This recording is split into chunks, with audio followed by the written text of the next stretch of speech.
Great. Many thanks for the introduction, Giacomo. And I think it's still the morning. I don't think anybody's eaten yet. So good morning, everyone. And welcome to our lunch panel on regional perspectives on AI security and ethics. I have the pleasure of moderating this discussion, and we are joined by, on the far end, Baudouin Ako from UNDP, Kwan Yu Chao Franco from Radboud University, Bagus Chatmiko from the Indonesian Navy, and just next to me, Francisco Rodriguez from CTS Lab Flaxo, Ecuador, and on the far end, Naveen Kumar Samuel Corey. Thank you so much for joining all of us here today. And we'll be hearing from this esteemed speakers on regional perspectives surrounding the development, deployment, and use of AI for peace and security, which I think will be a really exciting discussion given the range of perspectives we have on the panel today. Without further ado, you all submitted an abstract to present very specific case studies on the use of AI in defense and security in your respective regions and or for specific contexts. Good afternoon, everyone. First of all, I'm glad to be in the world's most innovative country, that is Switzerland, according to the Global Innovation Index. Second, I would like to thank UNIDIR for this opportunity.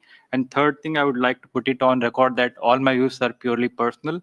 To start with, I would like to quote the Bible verse from Matthew chapter 16, verse 26, from the King James Version, which says, "For what is a man profited if he shall gain the whole world and lose his own soul? Or what shall a man give in exchange for his soul?" So I believe that AI has a potential to benefit humanity, but not if it comes at the cost of compromising human rights, individual freedom, and accountability over flawed algorithms leading to negative outcomes. Coming to my paper, so I wrote on AI in border security, especially between the Indo-China border. So first of all, I have highlighted three opportunities for the military in AI. First one is the drone-based AI surveillance, which will be easier in the remote and rugged terrains, which will help the military. Second one is the facial recognition system. It will help identify terrorist and illegal encroachments. Third thing is the predictive analytics, which will anticipate threats for the enemy, and it will be based on the historical data. And also I have identified three major challenges. First one would be the misidentification. If the AI tool deployed at the border, if it misidentifies its own army vehicle or a friendly vehicle, it might be a catastrophe. Second one is the escalation. If an AI tool which is used at the border, if it due to lower human oversight, if it identifies a civilian as a threat and kills that person, it will be a big problem. And the third thing would be the cyber security threats. As we know, many rival nations and terrorists might attack the IT infrastructure of military who have AI embedded in their military systems. So these are the challenges. And to solve these challenges, I have recommended three policy recommendations. First is to set up the Indo-China AI Border Security Council, so which could deal with the bilateral AI issues between India and China, and this could pave the way for a like something similar to non-proliferation treaty, a global treaty for safe AI usage.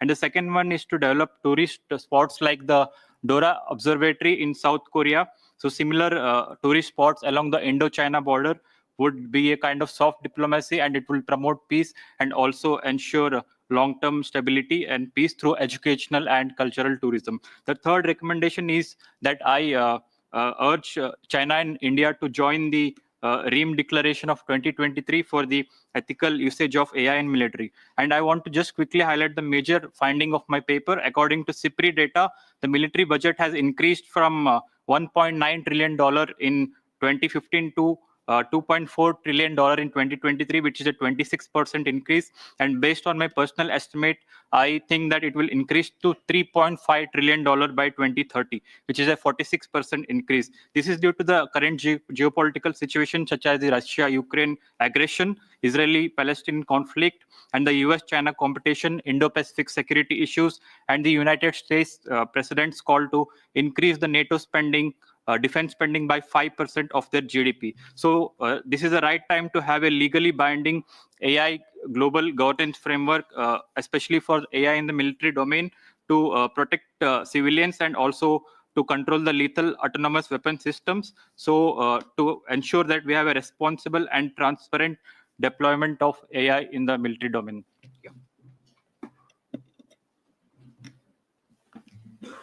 Thank you very much, all, for that summary of your abstracts. It was really fascinating.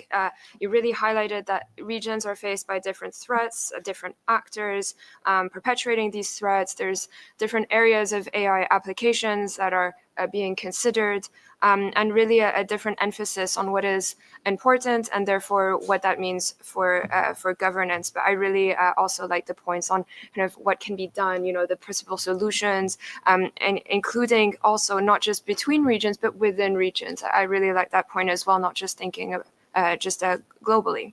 And maybe this leads to my second question, which is, what is one barrier and one opportunity to the successful and responsible implementation of AI in your unique operating environment?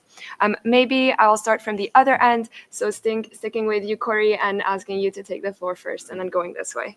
Thank you. Yeah, thanks again. So coming quickly to one barrier and opportunity. Before that, I would like to quickly highlight how AI, is very important. It affects the economic, military, and geopolitical dynamics across the globe. So according to PwC report, by 2030, AI is going to contribute $15.7 trillion to global GDP, and US and China are going to benefit the most. Coming to the military spending, so US leads the race with $850 billion per year this year, and in that they have put 1.8 billion for AI. And the coming to non-military investment, so US along with OpenAI and SoftBank have announced $500 billion for the Stargate project, and European Union has announced 200 billion pound through the Invest AI in the recent Paris summit. And the big tech firms like Amazon, Google, Alibaba combined, they are going to invest more than $300 billion. And startups last year who are invested in AI, so they have already raised more than $100 billion. So coming to the startup AI ranked by the Stanford University, so it ranks US, China, UK, India as the top 4 countries in the AI power rankings. Coming to the one barrier of AI usage in border security, so as I already told, there is lack of global regulatory framework, which might lead to misidentification, escalation, and cyber security threats. And one opportunity is to through AI in border security is that we'll be reducing the human casualty in war. So I think in the next 10 years, there will be very low recruitment of human soldiers. Machine will fight themselves, and there will be less human casualties. I want to quickly highlight 3 more important points. According to the State of Food Security report, 733 million people faced hunger in 2023 alone, and by 2030, 582 million people are going to be chronically undernourished. And according to estimates, we just need $40 to $50 billion per year by 2030 to feed these people and eradicate global hunger and poverty. If just 2% of the global defense spending, which is 2.4 trillion, is directed towards eradicating hunger and poverty, I think the world will be in a much better position today. Second thing is the SDG financing. According to UN Secretary General, there is an annual gap of $4 trillion US. So again, redirecting some of the military budget would be helpful. And the third and most important finding also from my paper is that I believe there is no financial incentive for peace for firms or entities which fuel profit and control. So I think according to Sir Eisenhower, former US president, in 1961, he quoted a term called military industrial complex. So I think there are very secret, dark, hidden forces operating behind the shadows, and much of the crisis we have today, whether it be war, diseases, or whether it be economical instability, is a very well engineered crisis. While their AI is being tested in the military domain in Gaza and Syria, women and children are being butchered. I think this all should stop, and we urgently need a responsible and transparent deployment of AI, especially in the military domain. Thank you very much all for sharing these perspectives. I think that was extremely useful also to understand where the points of disagreements lie, but also seeing the commonalities and also looking at the opportunities. We tend to sometimes focus on the negative too much and not really what we can do about it. So it was also very nice to hear what you think could be done going forward. And on that point, we're here gathered today and yesterday, of course, for this conference, this dialogue. But what else or what more can organizations like UNIDIR do to better support regional progress and spotlight regional perspectives to bring more inclusion into the fold of international conversations such as this one around AI and security and defense? Yeah, to quickly wrap up, I want to warn everyone that we are at the cusp of World War III, dominated by AI-driven cyber warfare. Recently, just 2 days ago, European asked its citizens to stockpile essential items for 72 hours. Coming to what UNIDIR could do, first one, it could organize country-wise workshop to identify challenges to develop a unified global AI framework. Second one, it should sensitize public, that is civilians, about the AI usage in military domain. We are a privileged bunch of people sitting in this room. I think the thought should reach the common man. The third thing is to facilitate bilateral discussions with countries in conflict, how AI is being used in the military. And my detailed paper on all my thoughts is on the SSRN. You can get it from the QR code outside the hall in my abstract. Then, as I already told, there is no financial incentive for peace for those who profit from war. So we should be very careful how we gauge the global geopolitics, secret societies, cabal and deep state operating, and world embraces violence, deception and sin. But through this conference, I would urge all the stakeholders to start embracing love, justice and peace. Thank you. Thank you very much, all. I think that was a lot of requests for UNIDIR and other similar organizations. So I think we have a lot to chew on here, but it was really great to hear your inputs. We have a few more minutes left in our panel, so I want to turn to questions from the audience. I'm also conscious of time, and I want to try and get through as many questions as possible, but let's see how we can go.